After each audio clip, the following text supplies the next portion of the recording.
एक वक्त था जब दुनिया के नक्शों पर एक शहर ऐसा था जिसे दुनिया की सबसे मजबूत दीवारों ने घिरा हुआ था, जिसे लोग कहते थे इसको कभी कोई फतेह नहीं कर सकता। लेकिन एक जवान, एक मोमिन, एक सुल्तान था जिसने कहा, हाँ तो मैं कॉन्स्टेंटिनोपल को ले लूंगा या फिर कॉन्स्टेंटिनोपल मुझे ले लेगा। ये कहानी उस शेरों के शेर की, सुल्तान महमद द्वितीय अल फतेह की। सुल्तान महमद द्वितीय का जन्म 1432 में हुआ। उनके वालिद सुल्तान मुराद द्वितीय एक समझदार और इंसाफ पसंद उकरामान थे। महमद बचपन से ही अपनी उम्र के बच्चों से अलग थे। उन्हें तलवार से ज्यादा कुरान और इल्म पसंद था। उनके उस्ताद शेख आकर शमउद्दीन ने उन्हें सिखाया, बेटा एक दिन तुम वही करोगे जिसका वादा रसूल अल्लाह ने फरमाया था। कॉन्स्टेंटिनोपल जरूर फतेह होगा और उसका अमीर कितना बेहतरीन होगा। जब महमद सिर्फ 19 साल के थे तब उनके वालिद ने उन्हें ताज पहनाया, दुनिया के सबसे जवान सम्राट बन गए। लेकिन उसके तुरंत बाद रोमन सम्राट कॉन्स्टेंटाइन 11 ने महमद को कमजोर समझा।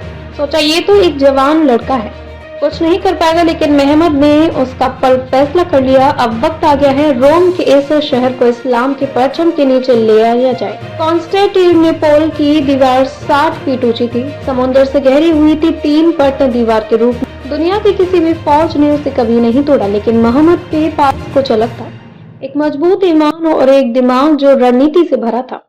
उसने अपने इंजीनियरों से दुनिया का सबसे बड़ा टोपी बनवाया, बेसिलिका कैनन, जो एक बार फायर होने पर जमीन हिला देती थी।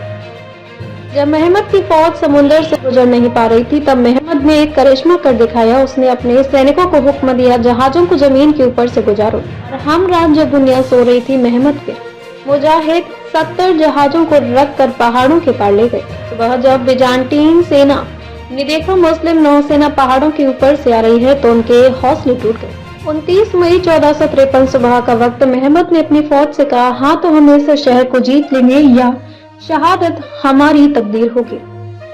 अल्लाह अकबर के नारे गूंजते लगे, तलवारों की चमक ने आसमान को रोशन कर दिया और 53 दिन के घेराबंदी के बाद कॉन्स्टेंटिनोपल गिर गया। महमद ने मस्जिद के अंदर सजदा किया, अल्हम्दुलिल्लाह ये वही शहर है जिसका वादा मेरे नबी ने किया था। सुल्तान महमद ने जीत के बाद बदला लिया।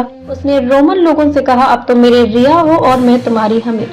उसने उनको चर्च वापस कर दिया, लोगों को आजादी दी और कहा, यहाँ सिर्फ इस्लाम नहीं इंसाफ रहेगा। यही वजह थी कि उसको अल फतेह कहा गया, विजेता।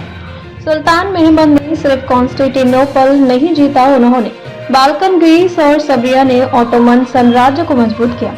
उनका वफात 1481 में हुआ, लेकिन आज भी इस्तांबुल की जमीन उसके कदमों की खुशबू महसूस करती है। सुल्तान महमद ने दुनिया के एक सबक लिया, इल्म और ईमान दोनों मिलकर दुनिया को फतेह कर सकते हैं।